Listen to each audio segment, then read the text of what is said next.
Hello friends, welcome back to my channel. कहानी की शुरुआत में हम देखते हैं हितैची ट्रेजर वाली जगह पे पहुंच जाता है, बट वहां पे सारी बोट्स किसी ने जला दी थी। तभी वहां शिरानोई नाम का एक लड़का आता है जिसका एक हाथ नहीं होता। वो लड़का उन्हें बोलता है कि वो उन्हें नदी पार करा देगा। 2 बोट लेके वो उन्हें नदी पार कराने जाता है शार्क की मदद से। शिरानोई उन्हें बताता है उसने अपना एक हाथ काट के शार्क को खिला दिया है। शार्क को वो हाथ बहुत ही पसंद आया, इसलिए उसने सारे गाँव वालों को मार के शार्क को खिला दिया। अभी एक शार्क उनके ऊपर हमला कर देती है। शिरानोई वहां से चला जाता है। सब लोग डर जाते हैं, बट डोरोरो बिना डरे ही पानी में कूद के उस शार्क को अपनी तरफ बुला लेती है। और जैसे ही वो शार्क ऊपर आती है, हितैची और उसके साथ ही उस शार्क को मार देते हैं। वो लोग शिरानोई को पकड़ लेते हैं और उसे बहुत मारते हैं। डोरोरो शिरानोई का साथ देने के लिए मान जाती है। हितैची डोरोरो के पीठ से नक्शा बना लेता है। दूसरी तरफ हम देखते हैं कि हाइकीमारू को एक मॉन्क रास्ते में मिलता है। वो उसे बताता है कि जो कई एक ऐसे ही लड़के के बारे में पूछ रहा था। हाकिमारू वहां पहुंचता है तो वहां एक डीमन होता है, उसे वो मार देता है। जो कई हाइकीमारू को देखता है कि उसकी आउटर अपीयरेंस काफ़ी सही हो गई है, बट उसके अंदर की मानवता मरती ही जा रही है। वो सिर्फ और सिर्फ डीमन को मारने के बारे में सोच रहा है और ये नहीं सोच रहा कि उससे उसकी फैमिली को कितना नुकसान हो रहा है। और वो उसे टांग नहीं बना के देता, उसे काट देता है। लेकिन हाइकीमारू बोलता है कि वो किसी के साथ है, जो कि डोरोरो है। हाइकीमारू जब बाहर निकलता है तो देखता है बहुत सारे डिमोनिक लाइन्स डिमोनिक पेट से पैदा हो रहे हैं। हाइकीमारू उन सब को मार देता है। हाइकीमारू की मदर अपने पति से बताती है कि बुद्धा ने अपने एक सर के बदले हाइकीमारू को बचा लिया था और अब हमारा साम्राज्य खत्म हो जाएगा। दूसरी तरफ डामारू अपने 2 साथियों के साथ एक घर में जाता है जहाँ पे डिमोनिक रैट होता है, और वो उस डिमोनिक रैट को मार देता है और उस घर को जला देता है। उसके साथी बोलते हैं क्या ये करना जरूरी था। डामारू बोलता है कि मैं अपने साम्राज्य को किसी भी सूरत में बचाऊंगा, और वो याकीमारू को मारने के लिए निकल जाता है। हम देखते हैं याकीमारू बोट से एक नदी में जा रहा था, और दूसरी तरफ देखते हैं एक शार्क को शिरानोई ने समन कर लिया था और वो शार्क डिमोनिक हो गई थी, और वो शार्क डोरोरो को मारने वाली थी। ऐसे ही याकीमारू आके उस शार्क को मार देता है। उसके मरते ही याकीमारू की एक लेग वापिस आ जाती है। दूसरी तरफ हितैची के साथी के ट्रेजर वाली गुफा में जाते ही ब्लास्ट हो जाता है और वो मारा जाता है। तभी हम देखते हैं डामारू भी अपने सैनिकों के साथ वहां पे पहुंच चुका है। डामारू अपने सैनिकों के साथ अपने क्षेत्र को बचाने की कसम खाता है। हितैची और डामारू के सैनिकों के बीच में लड़ाई हो जाती है। हितैची और उसके सारे सैनिक घायल हो जाते हैं। हितैची डोरोरो को उठा के ले जाता है। याकीमारू डामारू से लड़ रहा होता है, तभी शिरानोई बहुत बड़ा ब्लास्ट कर देता है और खुद भी उस ब्लास्ट में मारा जाता है।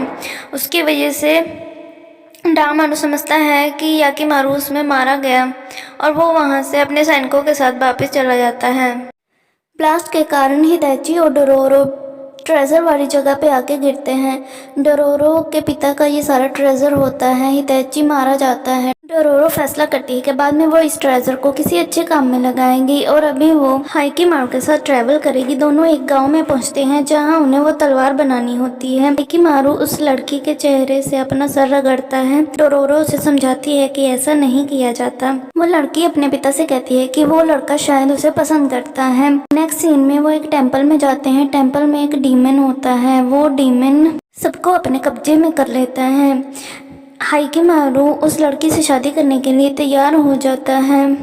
रात में डोरोरो उस तलवार बनाने वाला के घर में जाती है, तो वो तलवार बनाने वाला वहाँ पे आ जाता है। डोरोरो उसे देख के डर जाती है। वो तलवार बनाने वाला डोरोरो से बात करता है तो डोरोरो को समझ में आता है कि सब लोग उल्टा बोल रहे हैं, जो वो बोलना चाहते हैं उसका उल्टी बात कर रहे हैं।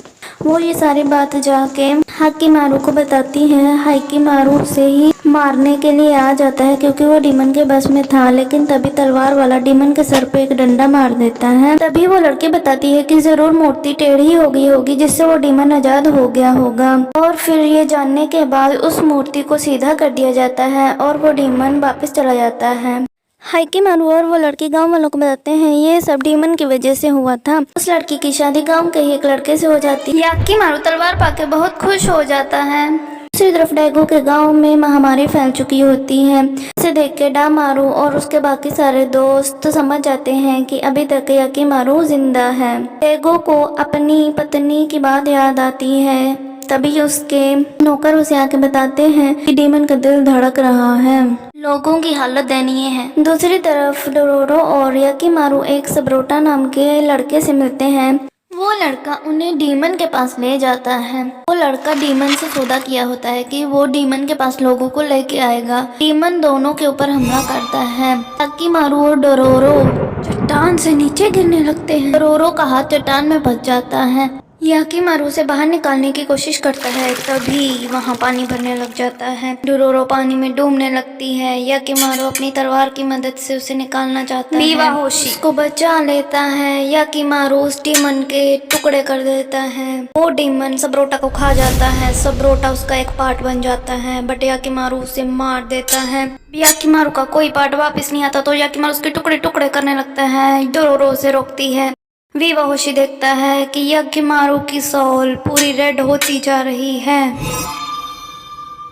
हमें डैगो के साम्राज्य को दिखाया जाता है। कुछ सैनिक एक घोड़े को जबरदस्ती लेके जा रहे होते हैं। तभी हमें डामारू और उसके दो दोस्तों की कहानी दिखाई जाती है। डामारू के दोनों दोस्तों के परिवार को मार दिया जाता है और डैगो उन दोनों को अपने घर ले आता है। तभी से डामारू और वो तीनों दोस्त हैं, वो तीनों हाकीमारू से लड़ने के लिए जाते हैं। हाकीमारू अपने भाई की आंख काट देता है और उसके दोनों दोस्तों की एक एक बाजू काट देता है। ये सब देख के डोरोरो बहुत ही घबरा जाती है। तभी वहाँ पे एक सफ़ेद घोड़ा आता है जिसपे एक एक्सप्लोजन लगा होता है। उस एक्सप्लोजन को जला दिया जाता है और वो घोड़ा हाकीमारू के पास आके ब्लास्ट हो जाता है। दोनों खाई में गिर जाते हैं। डामारू को बेहोश करके ले जाना पड़ता है क्योंकि वो अपने हाथों से हाकीमारू को मारना चाहता था, लेकिन उस घोड़े को स्पिरिट्स पोजेस कर लेती हैं और वो एक डेमोनिक हॉर्स बन जाता है। दूसरी तरफ हम देखते हैं डैगो साकुरा क्लैन से लड़ने की तैयारी कर रहा है। डोरोरो को कैद कर लिया जाता है। हाकीमारू डेमोनिक हॉर्स को लेके डेमन से लड़ने के लिए चला जाता है। तभी हमें डैगो के साम्राज्य का सीन दिखाया जाता है। यहाँ डामारू का दोस्त बहुत ही जख्मी है। दूसरी तरफ याकीमारू की मां न्यूनोकारा डोरोरो को आज़ाद कर देती हैं और घायलों की मदद करती हैं। हम देखते हैं कि डामारू और उसके दोनों दोस्त डीमन के पास सौदा करने जा रहे हैं। दूसरी तरफ याकीमारू डीमन हॉर्स के साथ रास्ते में जो भी कोई आता है उसको मारते हुए आगे बढ़ रहा होता है। तीनों दोस्त डीमन के पास पहुंच जाते हैं और उससे सौदा करते हैं। वो तीनों अपने साम्राज्य को बचाना चाहते थे। डीमन दोनों दोस्तों को याकीमारू की एक एक बाजू और डामारू को याकीमारू की आंखें दे देता है। विलेज का सीन दिखाया जाता है। छोटा घोड़ा वहां से भाग जाता है। डोरोरो भी उसके पीछे चली जाती है। दूसरी तरफ याकीमारू और डामारू की बहुत ही तगड़ी लड़ाई चल रही होती है। तभी बीवाहोशी वहां आ जाता है और डोरोरो के साथ आगे बढ़ता है। दूसरी तरफ ह्यूगो और म्यूटो उस घोड़े को मार देते हैं, लेकिन वो घोड़ा मरने से पहले उन दोनों को भी मार देता है। उन दोनों के मरते ही याकीमारू के दोनों हाथ वापस आ जाते हैं और पहली बार वो अपने हाथों से लड़ाई करता है। वो अपने दोनों हाथों में तलवार पकड़ लेता है। तभी वहाँ डोरोरो उसकी माँ आ जाते हैं, तो वो उन दोनों को देख के वहाँ से भाग जाता है। दूसरी तरफ हम देखते हैं डैगो साकुरा क्लैन से लड़ाई करने के लिए एकदम तैयार है। इस तरफ याकीमारू और डामारू में बहुत ही तगड़ी लड़ाई चल रही होती है और पूरे घर में आग लग जाती है। सब लोग उसी तरफ बढ़ते हैं। बीवाहोशी कहता है कि धुएं में वो लोग मर सकते हैं। दोनों ही आपस में बहुत भयंकर तरीके से लड़ाई लड़ रहे थे। तभी याकीमारू की माँ उन्हें एक सीक्रेट रास्ता बताती है। हम देखते हैं कि याकीमारू ने अपने भाई को नहीं मारा। ये देख के डामारू नीचे बैठ जाता है, बट डीमन उसके ऊपर कब्जा करने लगता है। ये देख के डामारू अपनी दोनों आंखों को बाहर निकाल देता है। और ऐसा होते ही हियाकिमारू की देखने की शक्ति भी वापस आ जाती है और हियाकिमारू अपनी माँ को याद करता है। तभी डोरोरो भी उन दोनों को सीक्रेट रास्ते से बचाने के लिए वहां आ जाती है। दूसरी तरफ हम देखते हैं कि डेगो लड़ाई हार चुका है और वो एक जगह बैठा होता है। तभी वहाँ पे हियाकिमारू आ जाता है और वो अपने पिता से बात करता है। उसके पिता बोलते हैं कि अगर मैं डेमन से सौदा ना भी करता तब भी हियाकिमारू तुम इतने ताकतवर हो कि तुम मेरे साम्राज्य को बचा लेते। हियाकिमारू वहाँ आके तलवार रख देता है और गॉडेस ऑफ मर्सी का स्टैचू उनके पास रख देता है। हमें कुछ साल बाद का सीन दिखाया जाता है जहाँ डोरोरो अब एक लेडी बन चुकी है और हियाकिमारू उसको देख के मुस्कुरा रहा है। यही इस कहानी का अंत हो जाता है।